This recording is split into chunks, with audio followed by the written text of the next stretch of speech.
Good morning, everyone. I'm really happy to be here. I think there's going to be a drum and bass event in the UK very soon. My worry is that I'll somehow miss it, but yeah, that's something I sort of realized this morning, and it made me feel really, really excited. Let's hope that we don't have a repeat of Brighton 2 years in a row. I decided a long time ago that I was not going to try a third time with Brighton. 2 chances is all you get with me. There are no third chances, trust me. Books. So I'm in my love era. I'm in my love. 25 is all about feeling the love, and I'm on my second book of the year. I've decided to kind of try and read one book a week if I can, and I'm on a girl called Abby Jimenez, and the plots that they come up with are so cool and so insanely unusual that I'm just enjoying reading these books. So because I'm in this love vibe, it means that I can't really watch a lot of, not a lot because I've limited it to 2 channels, but I think the male channels that I've been watching, for example, John Griffin and LFA, I really, really like LFA. He's just a gentleman. He's a gentleman. But I think slowly I'll probably come off John Griffin. I think what he's doing is wonderful. The way that he's teaching men about what to look out for, what not to look out for. But at the same time, it doesn't apply to me, I guess. And I think for that reason, I don't want it in my head, because when you have things in your head, it stops you from getting the things that you actually really want, or feeling positive about things. And I think I've always felt very positive about love. I think love is just the most glorious experience in the whole entire world. A completely different experience to family love, which has its own unique amazingness. And I guess it's a very different feeling to having children, although I don't have children, but I can imagine that's one of the greatest love stories between a parent and a child. But yeah, I think love, like romantic love, is the most amazing feeling, and I'd like to experience it again. Don't think it will ever be the same. It'll be different. And maybe you'll never, maybe if you've experienced that kind of love once, it might not happen again. I really don't know. But I know that it will be different. You'll never be able to, yeah, it would just be different, I imagine. So for that reason, I think slowly I'll be coming off John Griffin. But LFA, he's just a gent. He's a gentleman, and I think I enjoy listening to him, the way he speaks and the way he thinks about things. He has depth and he has emotional intelligence. One of the most difficult things that I'm dealing with at the moment is getting rid of my books. My clothes and my books are probably the 2 non-human attachments I have. I think you probably can understand my clothes because they're an extension of me. They touch my body. My DNA is somehow intertwined with the clothes. They travel with me everywhere. They remind me of people and places, because I don't buy fast fashion, so anything I have has been with me for the past 20 years. And I really look after my clothes.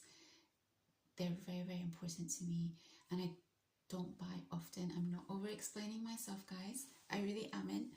I've got to a comfortable stage now where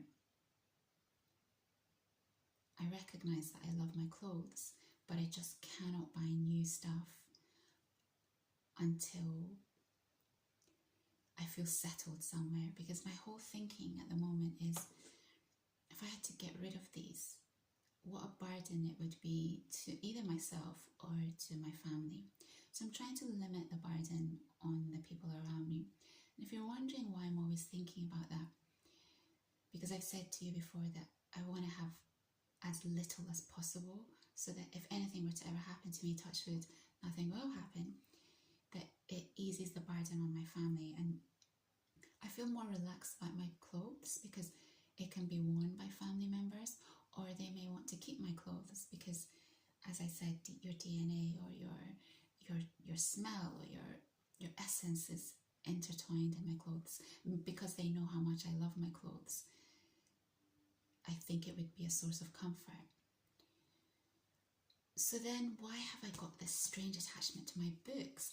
I don't know, like the children's books that you saw before, they remind me of my childhood and what I was raised on. So the romance books, I think they informed my understanding of love and relationships.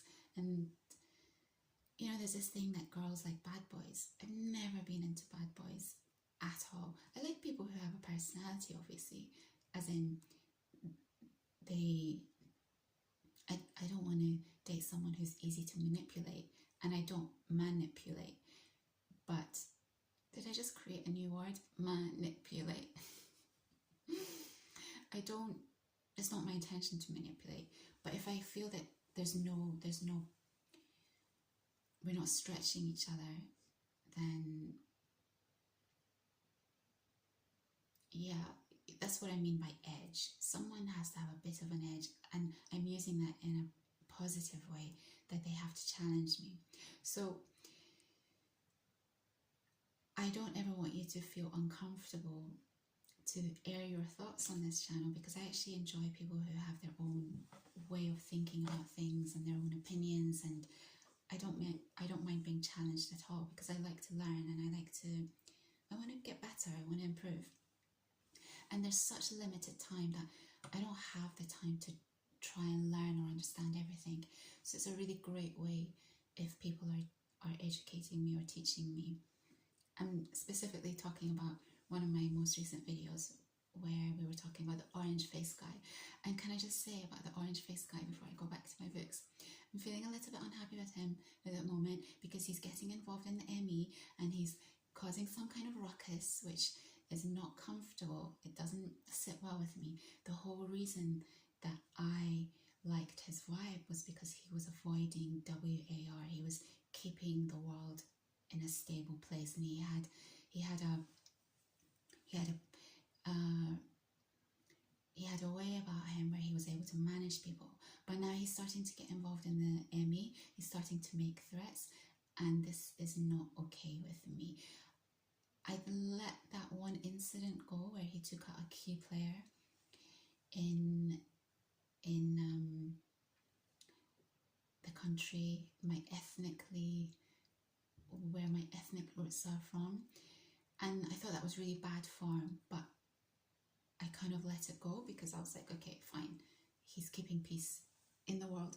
But it seems like he's now becoming the person that I thought that he wasn't, and that doesn't sit right with me. So you might be happy if I can do that. I can just suddenly switch my thinking and my ideas. I'm a very, very flexible person. I'm not attached to my opinions and thinking.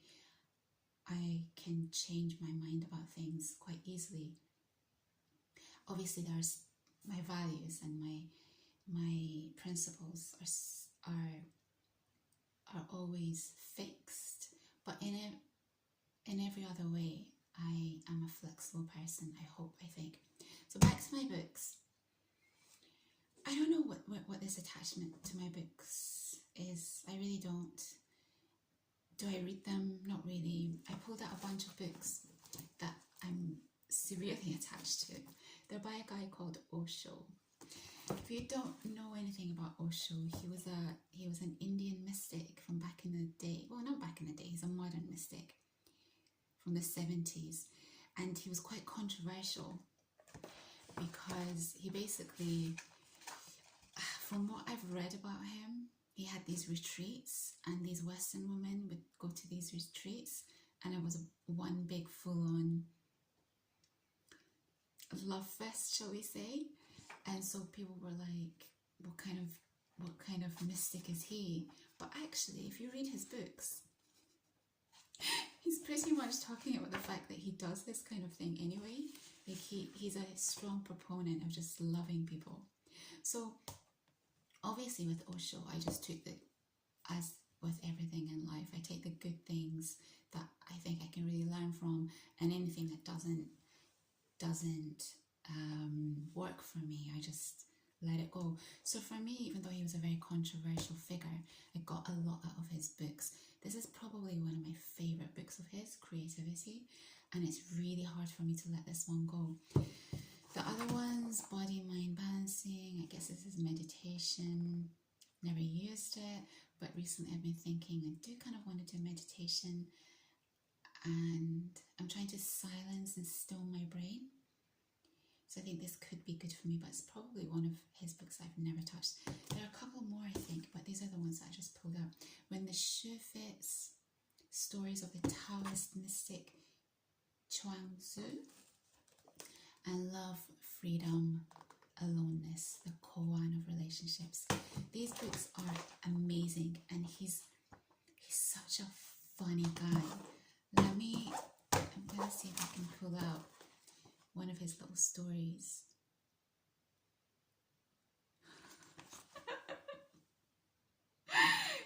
I think he was the original, you guys, he was the original manosphere guru.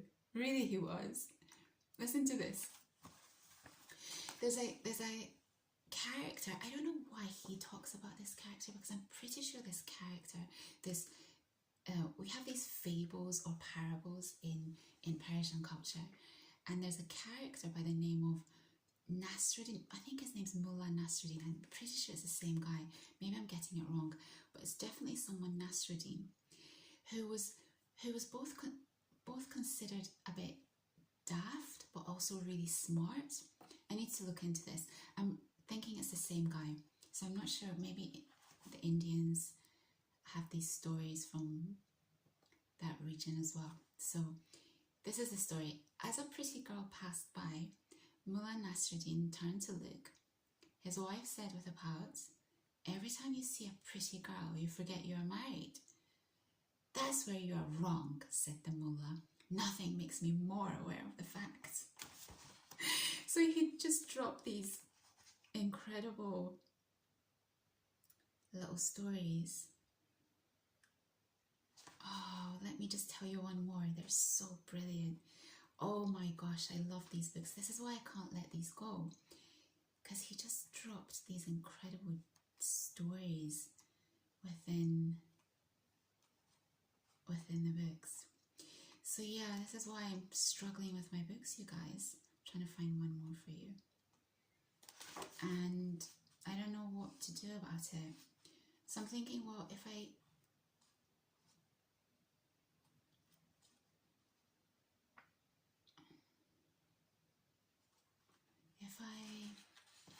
limit what I have to just my clothes and my books, maybe that's okay.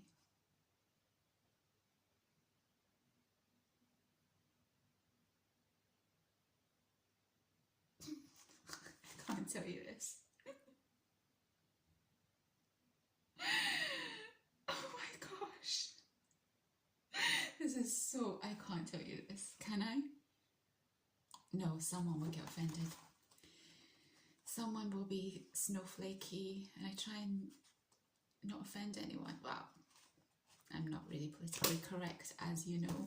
But anyway, there's one other thing. I used to have these quotes that I'd write, but then I got rid of them all because I was like, there's always quotes. There's always quotes. I held on to one. It's a little bit sad, and I don't know if I should read it because I don't want to crash the vibe. 14 minutes. No, I'm not going to crash the vibe. It's the only thing that I've kept. That's my handwriting. I hope you didn't see any passwords on this. This is my handwriting, guys. Maybe another day. Don't want to crash the vibe. So, what else did I have to talk about? I had to talk about the fact that I really, really, really enjoy listening to Chris Eubank Junior. Other than Professor Mearsheimer, is that his name? Mearsheimer. other than Professor Mearsheimer, I think Chris Eubank Junior is the only man who can push back against Piers Morgan and not allow Piers Morgan to manipulate him. But what I especially like about him is that he's in control, he's measured, he thinks about how to answer questions, he's calm, he's collected, and I love the way he speaks. He basically is his father's son, and whilst they're not in communication, I think it might have changed recently, he still represents his dad to the highest of standards. And I think I connect with him in that way because, I don't know, as you get older, but even maybe when you're young, you're always thinking about how the decisions that you make and the things that you do and how you conduct yourself will always be a reflection of your family and your parents somehow. I'm always very aware that I'm representing my parents, particularly my dad. Why particularly my dad? Because my dad he's just, he's everything. He's my whole entire world. My parents are. But you know, my dad, he was the one who,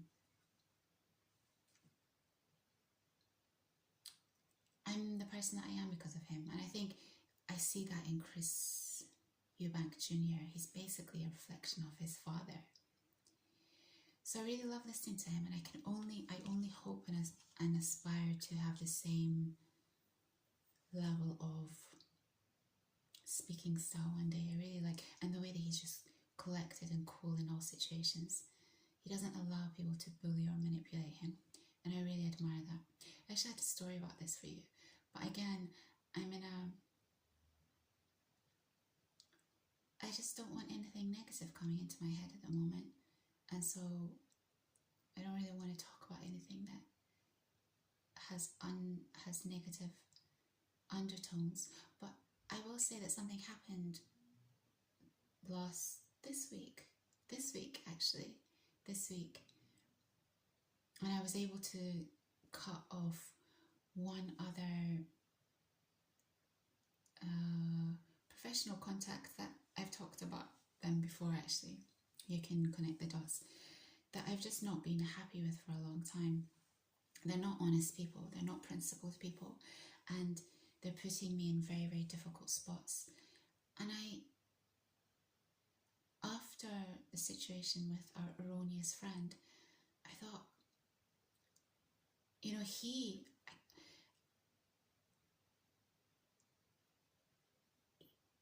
was such an amazing thing in a sense that happened to me this year, because I know that he kind of happened to tell me, you've got to stop dealing with these people because they're not honest people, they're not righteous, they're not principled people. And it's been bothering me for a while, it's been hanging over my head for a while, that I don't want to deal with people that I don't respect. I mentioned this in a previous video, that I try very, very hard to not deal with dishonest people and people who are aggressive and people who put me in difficult positions. And I really feel that he kind of came into my world to highlight that. So that came to a head this week, and maybe I can talk about it another day.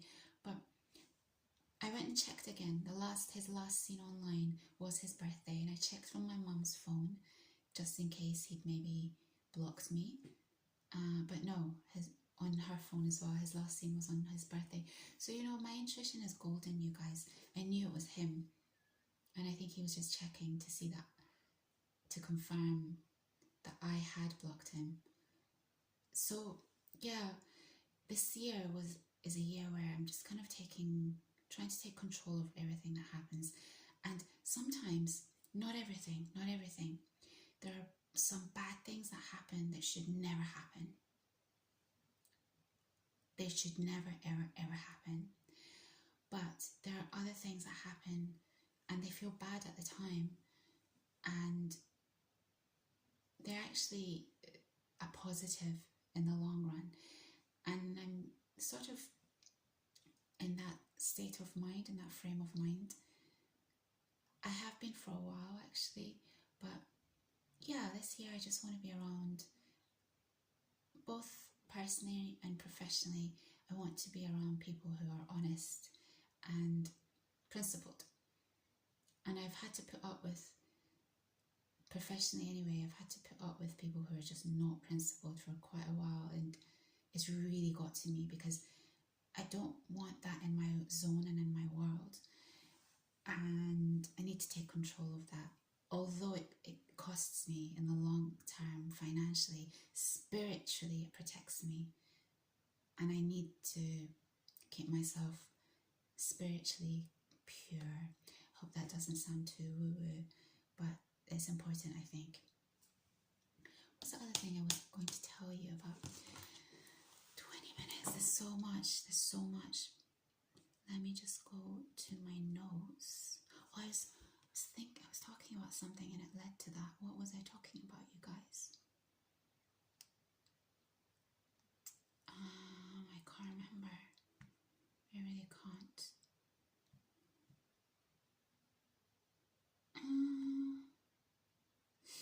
It's a cute comment that I came across this week. I think this was on an LFA video. A girl had written, and there are very few girls who comment on his videos. It's mostly a male space, but I thought this was such a great comment. She said, yes, and as a millennial, I find myself thinking of how dating and relationships came so naturally and was fun, like passing notes in class, summer camp, when you would hear through the grapevine of someone having a crush and getting that warm, fuzzy feeling, skating with a guy at the rink, the drive-in, or even going out to rent a movie and pick the snacks, staying up on the phone for hours, etc. Falling in love was a slow and sweet, it's her typo here, it's just all superficial. I think she means now. I wouldn't be surprised if this evolves from the apps to having robots, etc. And this is the thing. So I'm reading about how people are dating because I haven't dated in a very, very long time, and I don't actually really date. What happens in my own experience is that it happens very naturally. It's not a false environment. I don't think I could do that false thing where you don't know someone and then you just go out with them not knowing, not having seen them, does that make sense? I've talked about this before, so I won't go on about it again. But this was how it used to be in the past, guys. It was so sweet and so innocent. The way that people date nowadays is really bizarre to me. Like, you don't know someone and they just expect that they can get something from you physically. It's so weird to me. Like, I just don't get it. So there's a group of people. So on this one video, it was the most recent LFA video. So many millennials and Gen Xers commented, and I was like, phew, finally, it's not just me that's kind of dumbfounded by what's going on with this whole dating culture now and the way people, this whole hookup culture, which is so bizarre to the older generations. Yeah, I'm putting myself in that category. It's really a weird thing. Like, it's like people just want something from you, but I don't know you. I don't even know you. And I think that's why the whole dating app thing is a very weird thing to me, because you're going out with someone that you haven't even seen. It's really odd to me. I can't go on about how odd it is. And the older I get, the older that I get, the more I think that there's an assumption that all of us are supposed to be in relationships, or that we need to be in a relationship by a certain point. I don't know who fed this to us or why people think this is how it should be.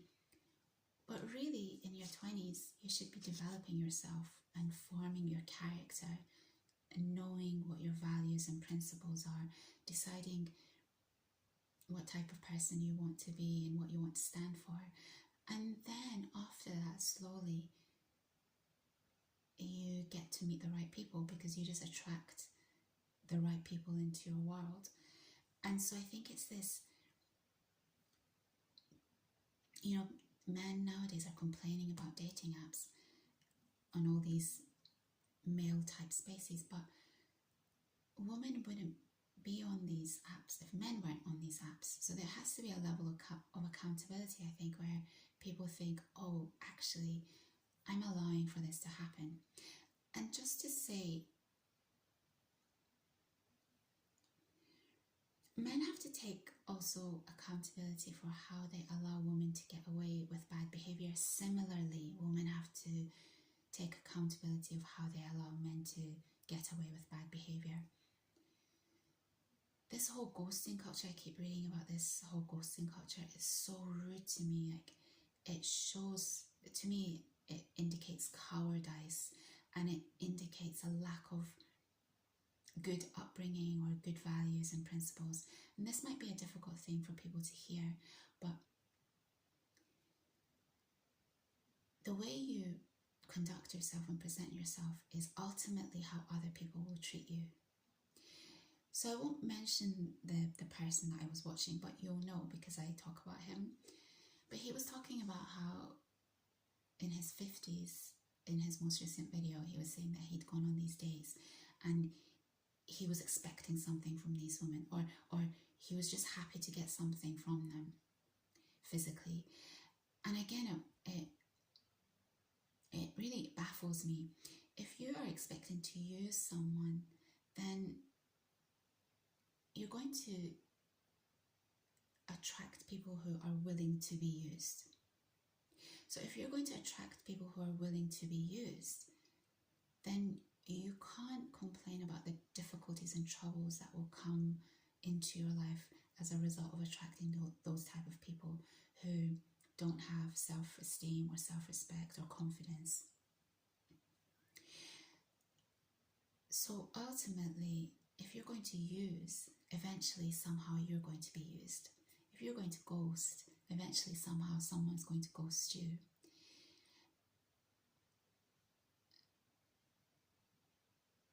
There's a really hard and difficult period where you think that there's no one like you in the world, as in, you think, am I the only one who thinks this way, or am I the only one who thinks this is weird or odd? And then you get a recent LFA video where all these comments are millennials and Gen Xers, and everyone's just like, what's going on? This is such a weird way of interacting with the opposite sex. And so I think what I really want to say is that if you're using someone for your own gain, spiritually it's going to hurt yourself in the long run. You're going to lose out in the long run, because I think people can sense when you are someone who's a user. People can sense when you don't have the right, you don't want to do right by them. And eventually people will just keep their distance. So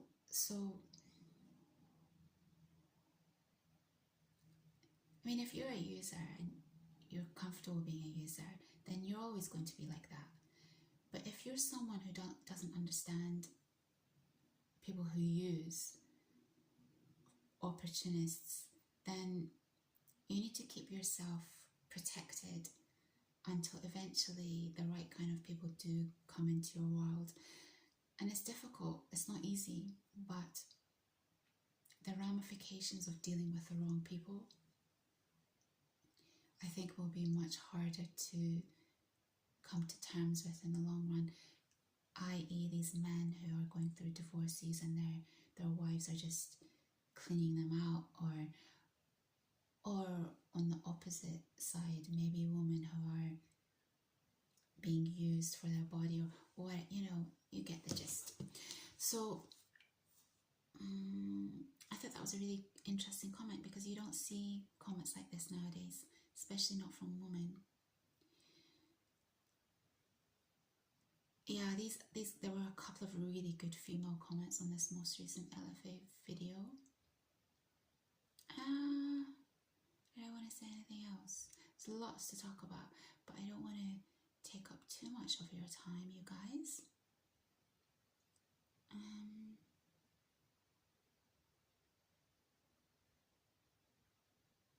Yeah, this comment. I'm going to talk about this a little bit. I think it was on the same... No, this was actually... I haven't watched Manifesto for a very, very long time, but just this week I quickly went and had a look at one of her videos. I think she was talking about trad wives. I think she's saying, I don't know, because I didn't watch the video, I just had a quick look at the comments.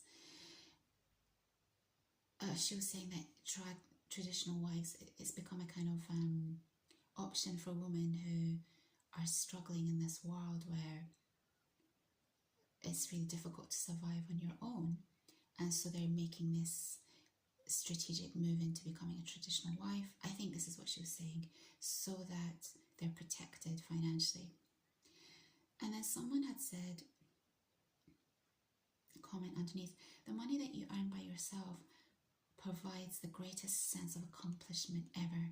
It's a big yes, I finally did it. This person says, I see women who marry rich, get Botox, have the latest trending luxury branded cars and bags, and gossip, talk about other women as if they've earned all the money themselves. And I look at them with pity. A person who's truly happy would never have to reinforce it with fake commodities.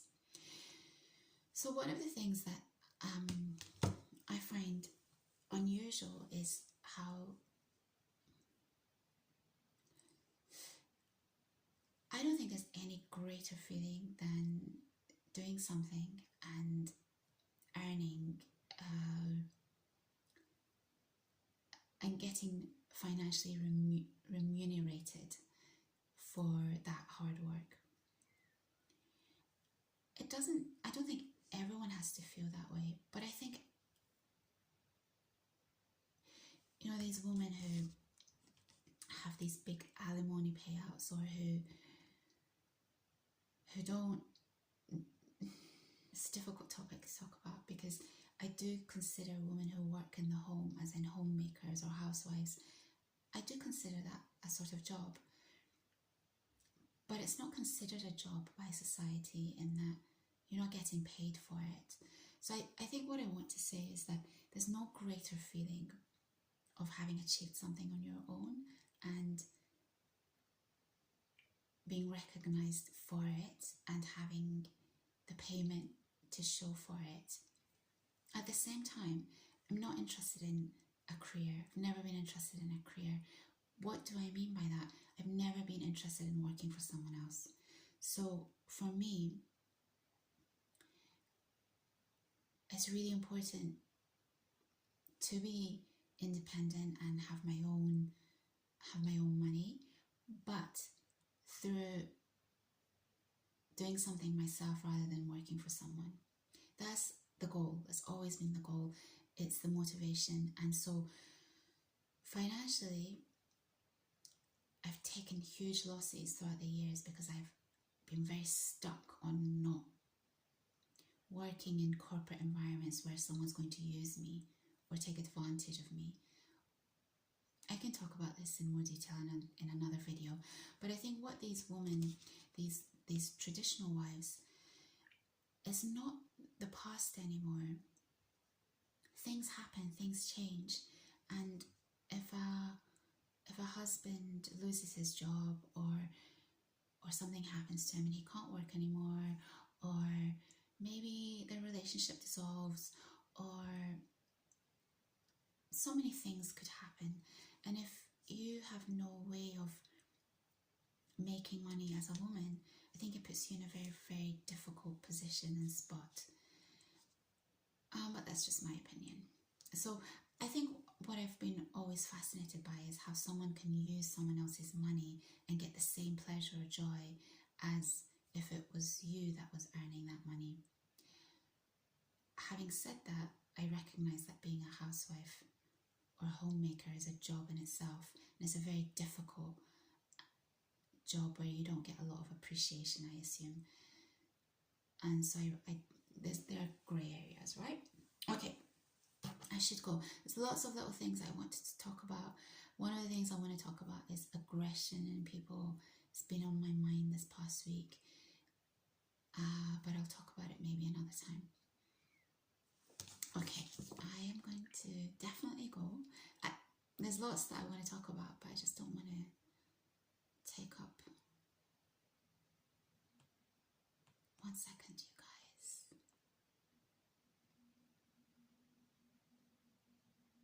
So this is what this one person had said. Homemaking is a career. It is actually an occupation, and it always has been. This is why wives have alimony when they get divorced, because they are owed for that work. Husbands are supposed to pay their wives for working at home. I thought it was a really interesting comment. I don't think I necessarily have an issue with this. I just think that the system is flawed and that men are being unduly punished, and also women perhaps are marrying men who they don't really love, knowing that it could be a good exit for them. And on the male side, the mistakes that men are making is that they're not allowing themselves to develop as people, and so they're making huge mistakes in the people that they choose.